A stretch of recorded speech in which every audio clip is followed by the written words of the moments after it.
बिस्मिल्लाहिर्रहमानिर्रहीम। अस्सलाम वालेकुम नाज़रीन, आप यूट्यूब और फेसबुक चैनल देख रहे हैं। मैं राना उज़ैर हूँ। नाज़रीन, पाकिस्तान तहरीक इंसाफ और हुकूमत के माबैन जो मुज़ाकरात हो रहे हैं, जिनका चर्चा इलेक्ट्रॉनिक मीडिया पर, सोशल मीडिया पर आप देख रहे हैं, खबरें सुन रहे हैं कि हुकूमत ने यह कह दिया, पीटीआई ने यह कह दिया, तो मैं आपको जनाब पहले से बता रहा था कि मुज़ाकरात वो नहीं है। ये जो कमेटियां बैठी हैं, ये सिर्फ ऐलान करने की हद तक महदूद हो जाएंगी और सिर्फ इनसे ऐलान करवाया जाएगा। असल मुज़ाकरात वो हैं जो पस्से पर्दा हो रहे हैं। अब ये पता नहीं चल रहा था, हम इसको डिगअप कर रहे थे कि असल मुज़ाकरात कौन कर रहा है, पाकिस्तान तहरीक इंसाफ से कौन कौन सी शख्सियात हैं और मिलिट्री इस्टेब्लिशमेंट की कौन सी शख्सियात हैं जो आपस में राब्ते कर रही है। इमरान खान के हवाले से क्या खबर है, आज हमारे ज़राए ने जो खबर दी है कि पाकिस्तान तहरीक इंसाफ और मिलिट्री इस्टेब्लिशमेंट के माबैन कौन कौन सी शख्सियात आपस में मुज़ाकरात कर रही है, मुज़ाकरात कैसे, किन बुनियाद पर हो रहे हैं, कहां तक मुज़ाकरात जो है पहुंचे हैं और आखिरी बार मुलाकात किस किस की हुई थी और दो हाजिर सर्विस जनरल्स कौन हैं जो उनकी नुमाइंदगी जो है वहां से कर रहे हैं। इस हवाले से तमाम तर तफसीलात जो है आपके सामने आज के इस वीलॉग के अंदर रखूंगा कि जनाब आज पूरी कहानी आपको पता चल जाएगी कि हमारे ज़राए इस वक्त हमें किस तरह की खबर जो है वो दे रहे हैं। और ये खबर मैं आपको बड़े ऑथेंटिक होकर, मैं आपको पहले बता रहा हूं कि 100% ऑथेंटिक होकर आपको मैं ये खबर दे रहा हूं कि जनाब ये मुज़ाकरात किन किन के दरमियान है। और फिर दूसरी खबर पर हमने बात करनी है कि डोनाल्ड ट्रंप खुद हरकत के अंदर आ गए हैं और अब जो सरकारी सतह पर ऐलान हुआ है इमरान खान को लेकर, वो बड़ा इंपॉर्टेंट है और वो कितना इंपैक्ट डालेगा इस पूरे मुज़ाकराती अमल पर, उस हवाले से भी आपको एक खबर है अमेरिका से वो देनी है कि खान ने इस वक्त चारों तरफ से सिस्टम को घेर लिया है और सिस्टम हर तरह से बेबस हो गया है। ये तमाम डिटेल्स आपके सामने हुबहू रखी जाएंगी, लेकिन आगे बढ़ने से पहले आप सबसे दरख्वास्त के चैनल को जरूर सब्सक्राइब कर रहे हैं, बेल आइकन को दबा दें, आने वाली तमाम तर अपडेट्स आपकी खिदमत में बर वक्त पेश होती रहें। नाज़रीन, सबसे पहले डोनाल्ड ट्रंप के हवाले से आपको खबर दे देता हूं कि वो खुद मैदान में जनाब उतर आए हैं। देखें, आलमी दबाव और बिलखसूस अमेरिका का दबाव इतना पड़ गया है कि अपने टाउटों के जरिए आपको ये नैरेटिव जो है वो बेचने की आप कोशिश कर रहे हैं कि सऊदी अरब के जरिए आप अमेरिका को ये पैगाम दे रहे हैं कि आप हमारे कानूनी मामलात के अंदर मुदाखलत ना करें। और मोहम्मद बिन सलमान के जो भाई हैं खालिद बिन सलमान, उन्होंने जैरेड कुशनर से रब्ता किया कि आप पाकिस्तान के मामलात पर जो है वो अमल दखल ना करें। मुनीफ फारूक से ट्वीट्स करवा रहे हैं, आप अब्दुल्ला हमीद गुल से ट्वीट्स करवा रहे हैं। यानी कि आप अंदाजा करें कि आप किन किन शख्सियात को इस्तेमाल करके आलमी दबाव का असर कम करने की कोशिशें कर रहे हैं, लेकिन आप आलमी दबाव का असर कम नहीं कर सकते।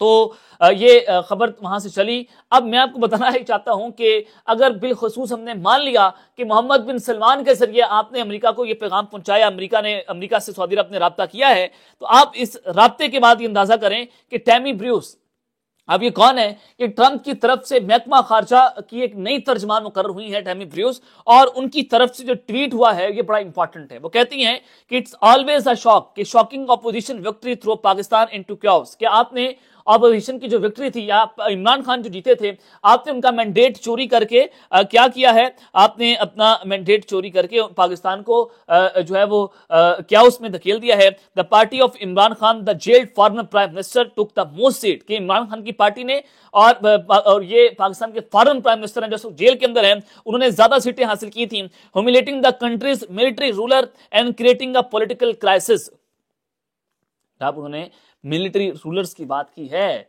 ये पॉइंट बड़ा इंपॉर्टेंट है। तो ट्रंप की तरफ से जो ये आवाज उठाई गई है फाशिज्म के खिलाफ, ये बड़ी मजबूत आवाज है। और ये तहरीक इंसाफ और इमरान खान के बारे में टैमी जो है अपना पहले भी अपना मौक़िफ़ बना चुकी हैं। तो ये जनाब इनके घबराने का वक्त शुरू हो गया है हुकूमत के लिए और इस्टेब्लिशमेंट के लिए। आप जो मंजन बेचने की कोशिश कर रहे थे, वो बयानिया सारे का सारा अब बढ़ चुका है कि सऊदी अरब के साथ जो है वो अमेरिका के राब्ते के अंदर है। और फिर कप्तान ने भी अब चारों तरफ से घेर लिया। देखिए, इमरान खान साहब को जो ऑफर्स हो रही हैं वो आगे चलकर आपको बताता हूं कि कप्तान इनको चारों तरफ से कैसे घेर लिया। लेकिन दो हाजिर सर्विस जनरल्स वाली स्टोरी क्या है और पीटीआई और मिलिट्री एस्टेब्लिशमेंट के दरमियान कब कैसे मुज़ाकरात हो रहे हैं, कौन मुज़ाकरात कर रहा है, कहां मुज़ाकरात हो रहे हैं, ये खबर जनाब अब आप सुन लें। देखें, इस वक्त दो तरह के मुज़ाकरात हो रहे हैं। मैं ये मुज़ाकरात उनसे हटकर बता रहा हूं जो पीटीआई और हुकूमत के कौमी असम्बली के अंदर हो रहे हैं, पार्लियामेंट के अंदर हो रहे हैं। वो मुज़ाकराती कमेटियों की बात नहीं मैं कर रहा। पस्से पर्दा दो तरह के जनाब मुज़ाकरात हो रहे हैं। एक मुज़ाकरात वो हैं जो बुशरा बीबी कर रही हैं और दूसरे मुज़ाकरात वो हैं जो अली अमीन गंडापुर साहब कर रहे हैं। अब बुशरा बीबी साहिबा के हवाले से तो एआरवाइज न्यूज ने खबर चलाई, जियो न्यूज से खबर चलाई कि बुशरा बीबी की एक अहम शख्सियत के साथ 45 मिनट की मुलाकात हुई है। ये टीवी पर खबर चली। आप अंदाजा करें कि आप उनके अप्रूवल के बगैर वो खबर टीवी पर चला सकते हैं?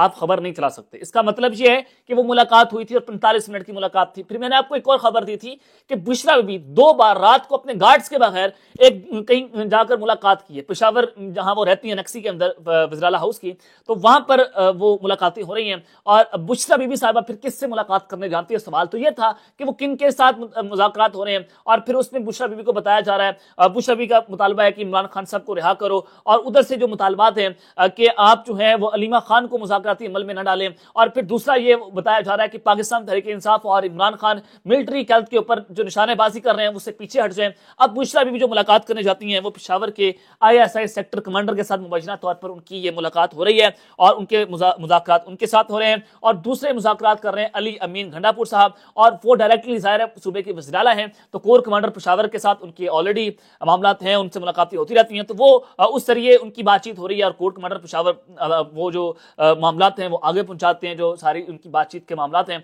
और फिर गंडापुर साहब पैगाम लेकर अडेरा जेल भी आते हैं, फिर वो जाते हैं पेशावर में। तो ये वो भाई शख्सियत हैं कोर कमांडर पेशावर, मुबैना तौर पर अली अमीन गंडापुर की, उनके साथ ये बातचीत जो है वो हो रही है। अब आखिरी मुज़ाकरात जो यहां पर हुए थे वो आखिरी मुज़ाकरात हुए थे 19 दिसंबर को। ये भी आप खबर सुन लें कि आखिरी मुज़ाकरात 19 दिसंबर को हुए थे, और उसके बाद कहा गया था कि आप हुकूमत के साथ जो मुज़ाकरात हो रहे हैं उस पर फोकस करें और वहां से हम रिजल्ट निकालेंगे और फिर आगे का जो है वो फैसला करेंगे। और PTI से इस्टेब्लिशमेंट मुतालबा ये कर रही है कि जो सोशल मीडिया है आप लोगों का, जिसके जरिए आप ताबड़तोड़ हमारे ऊपर हमले कर रहे हैं, उस हमलों को आप बंद करें। और हुकूमती जो है वो वज़रा भी यही बात कर रहे हैं कि देखें इस्टेब्लिशमेंट की अप्रूवल के बगैर मुज़ाकरात नहीं हो रहे। तो ये डेफिनेटली बात दुरुस्त है कि इस्टेब्लिशमेंट की अप्रूवल के बगैर आप मुज़ाकरात कर भी नहीं सकते, हुकूमत की इतनी वैल्यू नहीं है। और ये इमरान खान की जीत है कि जो लोग कह रहे थे कि हम इमरान खान के साथ बैठकर मुज़ाकरात नहीं करेंगे, उससे नहीं बैठेंगे, अब अपना काम खुद करें। इमरान खान को तो ये बात की जा रही थी। तो मैंने आपको बताया था कि इमरान खान बेनज़ीर की तरह मामलात को देखेगा। जैसे बेनज़ीर ने परवेज़ मुशर्रफ के साथ जो है बैठकर मामला तय किए थे, और वो उस वक्त की जो गवर्नमेंट थी उनके साथ उन्होंने बात नहीं की थी, और परवेज़ मुशर्रफ को बेनज़ीर के साथ बैठना पड़ा था। तो बिल्कुल अब वही जो है वो चीज़ें हैं कि अब हमारी मौजूदा इस्टेब्लिशमेंट को भी इमरान खान के साथ बैठना पड़ रहा है, और आलमी दबाव इतना बढ़ गया कि आपने ये फैसला करना है।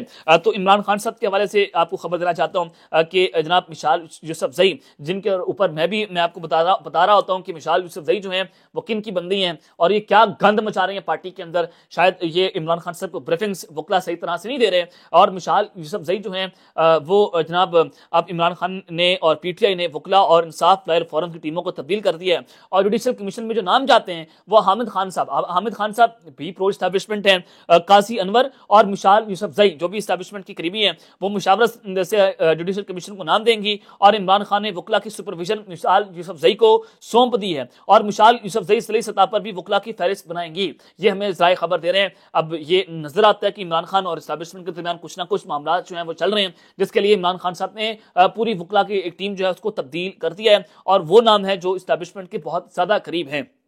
तो जनाब ये खबरें आ रही हैं। और फिर डोनाल्ड ट्रंप के हवाले से आपको खबर देना चाहता हूं कि डोनाल्ड ट्रंप को उन्होंने 20 जनवरी को अपना जो है वो हल्फ उठाना है, और उससे पहले न्यूयॉर्क की अदालत जो है वो 8 जनवरी को बल्कि 10 जनवरी को उनको सजा भी सुना सकती है हश मनी केस के अंदर। और फ्रांसीसी नशरियाती इदारे के मुताबिक जज साहब जो है उन्होंने डोनाल्ड ट्रंप को सजा पाने वाले अमरीकी सदर होंगे, जो 10 जनवरी को जाती हैसियत या ऑनलाइन पेश हो सकते हैं। और 18 सफ़ात पर मुश्तमिल फैसले में जज जो है वो न्यूयॉर्क की जुरी की जानिब से दी जाने वाली सजा को बरकरार रखेंगे, और डोनाल्ड ट्रंप के वकला की तरफ से सजा को रद्द करार देने की मुतअद्दिद दरखास्तों को भी जो है वो रद्द कर दिया है। तो लिहाजा 10 जनवरी को उनको सजा होनी है, और 6 जनवरी को इमरान खान की केस का जो है वो भी फैसला आना है। तो बड़े डिसाइसिव मोमेंट्स हैं पाकिस्तान के लिए, और डोनाल्ड ट्रंप जो है वो कैसे असरअंदाज हो सकते हैं, तो ये आपके सामने चीजें अगले एक हफ्ते के अंदर खुलकर सामने आ जाएंगी। अब तक के लिए इतना ही, अपना ख्याल रखिएगा, और इस अपनी लाजमी है रखने के बाद पाकिस्तान जिंदाबाद।